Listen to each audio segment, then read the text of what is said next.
नमस्कार मित्रांनो आणि स्वागत आहे तुमचं आपल्या एका छोट्याशा नवीन व्हिडिओमध्ये. मित्रांनो, आज आहे ड्रायव्हिंग पार्ट 4 म्हणजे ड्रायव्हिंग सिरीजचा, ज्याच्यामध्ये तुम्हाला मी गाडी चालवण्याच्या बद्दलचे किंवा गाडीबद्दलचे सर्व गोष्टी मी तुम्हाला या सिरीजमध्ये देणार आहे. पूर्ण सिरीज आपली पार्टमध्ये येणार आहे. तर तुम्हाला या गाडीबद्दल, जर तुम्ही नवीन गाडी शिकणार असाल किंवा नवीन गाडी चालवताय, तर तुम्हाला गाडीबद्दलच्या कोणकोणत्या गोष्टी आहेत या सर्व गोष्टी मी तुम्हाला व्हिडिओद्वारे सांगणार आहे. तर आजचा आहे आपला पार्ट 4 आणि या पार्ट 4 मध्ये मी तुम्हाला सांगणार की गाडीच्या AC कंट्रोलबद्दल. AC कंट्रोल कशा प्रकारे ऑपरेट करायचे, ज्यावेळी आपण गाडी चालवतो त्यावेळी आपल्याला AC कशा प्रकारे वापरायचा हे मी तुम्हाला आजच्या व्हिडिओमध्ये सांगणार आहे. आता माझी गाडी स्टार्ट आहे, तर आता मी पूर्ण AC आणि ह्याचे जे कंट्रोल्स आहेत ते पूर्णपणे बंद करून टाकतो. आता हे बघा, मी AC पूर्णपणे बंद केलेला आहे. गाडी स्टार्ट आहे. ज्यावेळी तुमची गाडी स्टार्ट असेल ना मित्रांनो, त्यावेळेस तुमच्या गाडीचा AC चालू होईल किंवा मग वर्किंग करेल. ज्यावेळी फक्त गाडी बंद असेल आणि स्विच ऑन असेल आणि जर तुम्ही हे बटन फिरवलं, फक्त फॅन येईल. फॅनची हवा जी आहे ती येईल, जी गरम असेल थंड असेल जी काय आहे, जसं आपलं गाडीमधलं वातावरण आहे तशा प्रकारची हवा ह्याच्या आतमध्ये येऊन जाईल. तर तुम्ही ज्यावेळी गाडी चालवायची असेल किंवा तुम्हाला जर AC वापरायचं असेल तर तुम्हाला गाडी स्टार्ट करावी लागेल. आता माझी गाडीसुद्धा स्टार्ट आहे, बघू शकता. गाडी स्टार्ट आहे. आता आपल्याला AC चालू करण्यासाठी काय करायचं आहे, सर्वात प्रथम आपल्याला आपली समोरची AC कशी चालू करायची हे मी तुम्हाला सांगतो. तर AC चालू करण्यासाठी काय आहे, हा बघा, हे जे बटन आहे ना, हे आहे फॅन स्पीड, बघू शकता. हे आहे फॅन स्पीड. नंतर हे AC म्हणजे हे कॉम्प्रेसर ऑन होतं ह्यानी. त्यानंतर हे आहे टेम्परेचरचं, म्हणजे गाडीमध्ये गरम हवा पाहिजे की थंड हवा पाहिजे यासाठी. त्यानंतर हे जे बटन आहे हे बघा, हे अशा प्रकारे वर्किंग करतात. तर हे प्रत्येक गाडीचं वेगवेगळं असू शकतं. तर हे आहे, इथली हवा आतमध्ये राहील ह्याच्यावर ठेवलं तर, आणि ह्याच्यावर ठेवलं तर बाहेरची हवा आतमध्ये येईल. आणि त्यानंतर इथे आपल्याला ब्लोअरचे मोड्स दिलेले आहेत, म्हणजे ब्लोअरची ॲडजस्टमेंट. आता इथे जर बघितलं, माणसाचा असा लोगो बनलेला आहे, तर समोर बाण आहे म्हणजे आपल्या चेहऱ्यावर हवा येईल. त्यानंतर इथे बघितलं, चेहऱ्यावर आणि पायाखाली हवा जाईल. त्यानंतर इथे जर बघितलं तर फक्त पायाखाली हवा येईल. त्यानंतर या बाजूला बघितलं, हे बघा, हे आपलं पाण्याच्या वाफेसारखं तुम्हाला दिसत असेल, तर ते जे आहे ना, ते बघा, या इथे वेंट दिलेले आहेत. हे बघा, प्रत्येक गाडीला या इथे वेंट असतात. हे बघा, हे इथे आहेत, तिथे आहेत. तर ते त्याचं साईन आहे, तर तिथनं हवा येईल. त्यानंतर इथे खाली सुद्धा तसंच आहे, फक्त तिथनं हवा येईल. इथे पायाखाली आणि इथे फक्त खाली, आणि इथे विथ यूज सांगितले ह्याच्यावर, म्हणजे बाहेरची हवा आतमध्ये. तर ते कसं वापरायचं हे मी तुम्हाला पुढे जाऊन सांगतोच. तर आता तुम्हाला जर AC सर्वप्रथम चालू करायचं आहे, तुम्हाला चेहऱ्यावर हवा पाहिजे, तर ते बघा, या इथनं येईल. हे बघा, 1 2 3 आणि 4 आपल्याला वेंट दिलेले आहेत, AC वेंट, ह्याच्यामधनं हवा येईल. पण त्याआधी आपल्याला हे जे AC वेंट आहेत ते सुद्धा ऑन ठेवायचे. आता इथे तुम्हाला ह्याच्यावर बटन आहे, हे बघा, वर खाली केलं की ऑन ऑफ होऊ शकतात. त्यानंतर इथनं तुम्ही ॲडजस्ट करू शकता. तर आता तुम्हाला काय करायचं आहे की हे बघा, इथे क्रॉसचं साईन आहे, इथे हे बरोबरचं म्हणजे असं साईन आहे. तर ज्यावेळी हा जो पॉईंट आहे तो आपला वरती असेल त्यावेळी आपला जो हा AC वेंट आहे तो ऑन राहील, आणि ज्यावेळी आपला पॉईंट हा खाली असेल त्यावेळी आपला जो AC वेंट आहे तो बंद राहील, म्हणजे याच्यामधनं हवा येणार नाही. तर प्रत्येक गाडीचं वेगवेगळं असू शकतं. जसं तुमची गाडी असेल तशा प्रकारे तुम्ही बघून घेऊ शकता. प्रत्येक गाडीचं वेगवेगळं असतं. मी या अर्टिगाचं सांगतो तुम्हाला.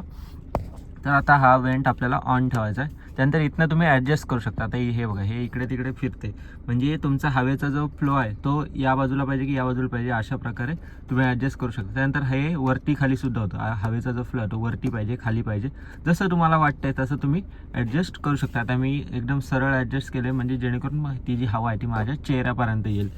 तर अशा प्रकारे हे चारही वेंट तुम्हाला जशी पाहिजे तसे तुम्ही ॲडजस्ट करून घेऊ शकता. तर या इथनं तुम्ही करता. आणि आता आपल्याला AC चालू करायचं आहे. AC चालू करण्यासाठी हे बघा, हे जे फॅनचं बटन आहे ना, ते आपल्याला सर्वप्रथम ऑन करायचं आहे. हे सर्वप्रथम ऑन केलं बटन की मग आपला गाडीचा जो फॅन आहे तो चालू होईल. तर सर्वप्रथम हे ऑन केलं आहे आपण. आता ज्यावेळी आपला फॅन ऑन केला, आता हे बघा, 1 वर मी ऑन केला आहे, याच्यामधनं फक्त हवा येते. आता आपल्याला AC चालू करायचं म्हणजे थंड हवा पाहिजे, तर आपल्याला हे बटन दाबायचं आहे. मग आपल्या गाडीचा कॉम्प्रेसर चालू होईल आणि आपल्या गाडीचा जो पुढचा फॅन आहे तो सुद्धा चालू होईल. तर कॉम्प्रेसर ज्यावेळी चालू होईल त्यावेळी आपल्या गाडीमध्ये थंड हवा येण्याची सुरुवात होईल. आता इथे बघू शकताय की या इथे लाईटसुद्धा आलेली. ही लाईट ज्यावेळी चालू होईल ना त्यावेळेस तुमचं कॉम्प्रेसर चालू होईल. हे प्रत्येक गाडीमध्ये असं असतं. AC ऑन, काही ज्या आपल्या ऑटोमॅटिक क्लायमेट कंट्रोल असतं त्याच्यामध्ये AC ऑन असं लिहून येतं, आणि ज्या मॅन्युअल AC असतं त्याच्यामध्ये हे असं प्रकारचं बटन असतं, ते ऑन केलं. प्रत्येक गाडीमध्ये अशा प्रकारचं AC नावाचं बटन असतं, ते ज्यावेळी ऑन होईल, त्याची लाईट ज्यावेळी ऑन होईल त्यावेळेस तुमच्या गाडीचं कॉम्प्रेसर चालू होईल आणि तुमच्या गाडीची AC जी आहे ती थंड करायला लागेल. आता मी 1 वर ठेवले आणि मी आता सध्या 2 वर करतो, म्हणजे जास्त फ्लो येईल आणि हवा गाडी जी आपली थंड होईल. म्हणजे 1 आणि 2 वर ठेवायचं. त्याच्यामुळे काय होतं की हवा सुद्धा बरोबर चांगल्या स्पीडला येते आणि कूलिंगसुद्धा लवकर होते. 3वर ठेवलं ना तर 3 किंवा 4वर तर हवा नुसती फास्ट येते, पण कूलिंग मात्र तेवढीच होते. जशी 1 आणि 2वर होईल तशाच प्रकारे कूलिंग होते. फक्त काय की हवा फास्ट येते, त्याच्यामुळे आपल्याला बरं वाटतं की गाडी जी आहे ती लवकर थंड होते असं वाटतं. तर तसं ते तुम्ही कोणत्याही प्रकारे तुम्ही ठेवू शकता, 1 2 3 जसं तुम्हाला पाहिजे तसं ठेवा. तर हे ज्यावेळी एसीचं ऑन असेल त्यावेळी. त्यानंतर इथे आपल्याला हे बघा हे मोड आहेत. तर आता मी इथे सिलेक्ट केलं किंवा पायाखाली हवा येईल. आता हे पायाखाली इकडे वेंट दिलेलं असतं याच्या आतमध्ये बघा, याच्या माझा हात जो आहे ना इकडे वेंट आहे, तर तिथनं हवा येईल. फक्त पुढच्या 2 साठी म्हणजे ड्रायव्हरसाठी आणि को पॅसेंजरसाठी 2च ठिकाणी आपल्याला हवा येऊन जाईल. नंतर पुन्हा खाली वरती केलं म्हणजे हा नॉब किंवा फक्त हवा पायाखाली येईल.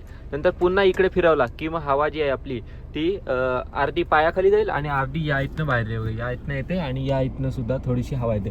हे का माहिती आहे का, हे मी तुम्हाला आता सांगतो. ज्यावेळी आपल्या गाडी पावसात चालते किंवा थंडीच्या वेळी चालते त्यावेळी आपल्याला इथे ह्याला बाष्प पकडतं. तर ते बाष्प पकडलेलं घालवण्यासाठी आपल्याला हा जो हे मोड आहे तो दिलेला आहे.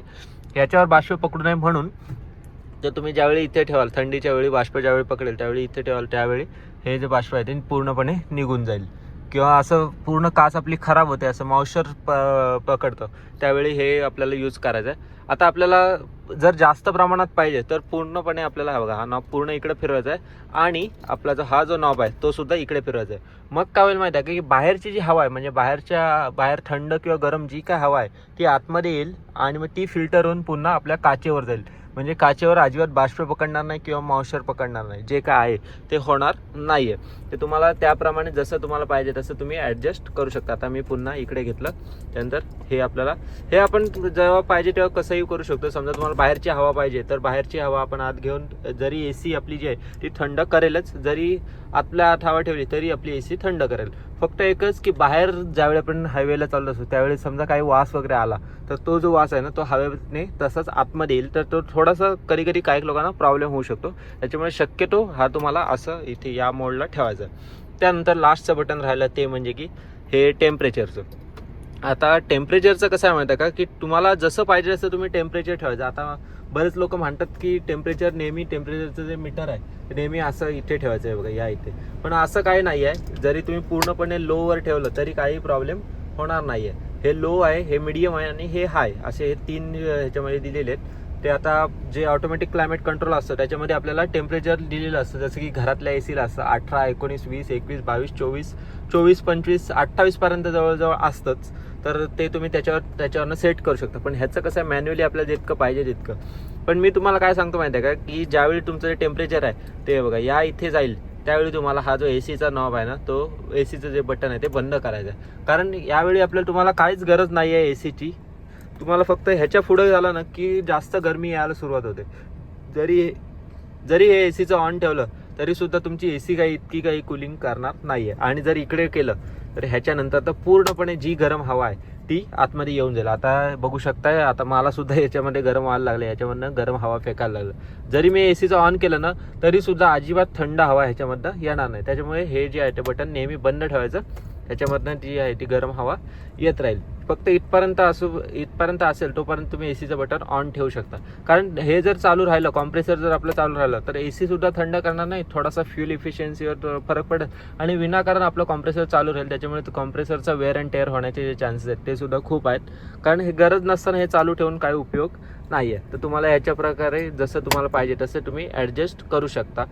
हे ज्यावेळी हे जे गरम आहे ना ते फक्त तुमची गाडी एकदा 5-1 किलोमीटर चालली ना की मगच हे गरम होईल. कसं आहे, गाडीचं ज्यावेळी कुलंट गरम होतं ना त्यावेळी ती जी कुलंटची जी गरम वाफ आहे ती आपल्याला गाडीमध्ये आतमध्ये येते. ह्याच्यामध्ये कोणत्याही प्रकारचं हीटर किंवा आग वगैरे लागलेली नसते. तर जे आपलं कुलंट गरम होईल त्यावेळीच हे होईल. जर तुमची गाडी थंड असेल तर हे तुम्ही जरी असं गरमच्या याच्यावर करून ठेवायचं, एक 10-15 मिनिटांनी तुमचं ऑटोमॅटिकली हळूहळू गरम करायला सुरुवात होईल. तर ही एक गोष्ट तुम्हाला सांगायची होती की गरम जे आहे ते लगेच होणार नाही. थोड्या वेळाने गाडी ज्यावेळी तुमची गरम होईल तसं हे गरम करायला सुरुवात करेल. ज्यावेळी तुमची गाडी थंड असेल त्यावेळी ते थंडच हवा फेकणार. तर हेच होते काही आजच्या व्हिडिओमध्ये मला सांगायचे एसीचे फीचर्स, म्हणजे एसी कंट्रोलबद्दलचे फीचर्स. तर अशा प्रकारे तुम्ही करू शकताय. आता या गाडीला काय आहे माहिती आहे की डबल एसी आहे बघा, या साईडला सुद्धा एसी, म्हणजे ह्याच्या मागच्या साईडला एसी वेंट आहेत बघू शकता. आता मी तुम्हाला दाखवतो. हे बघा, हे आहेत या गाडीचे एसी वेंट. या बाजूला म्हणजे फॅन स्पीड आहेत. जर तुम्ही इथून एसी चालू केली ना, हे बघा या इथनं एसी चालू केली की मग इथे बटन आहे बघू शकता, ते बटन ऑन केलं की मग तुम्हाला ती मागे सुद्धा कुलिंग होऊन जाईल. तर तुम्ही अशा प्रकारे कुलिंग करू मागच्या प्रवाशांना किंवा मागे बसणाऱ्यांसाठी सुद्धा थंड एसी करू शकता. तर अशा प्रकारे तुम्ही या एसीचे कंट्रोल्स यूज करू शकताय. आजची जी व्हिडिओ आहे ती मी आता इथे एंड करतोय. तुम्हाला काय वाटतं आजच्या व्हिडिओबद्दल कमेंट करून नक्की सांगा. जर व्हिडिओ आवडली असेल तर व्हिडिओ लाईक करा, शेअर करा आणि आपल्या चॅनलला सबस्क्राईब करा. आणि जर तुम्ही हे आधीचे 3 पार्ट बघितले नसतील तर खाली डिस्क्रिप्शनमध्ये लिंक आहे, तिथे जाऊन तुम्ही 3ही पार्ट बघून घेऊ शकता. तर भेटूया आणखीन एका अशा छोट्याशा नवीन व्हिडिओमध्ये. धन्यवाद.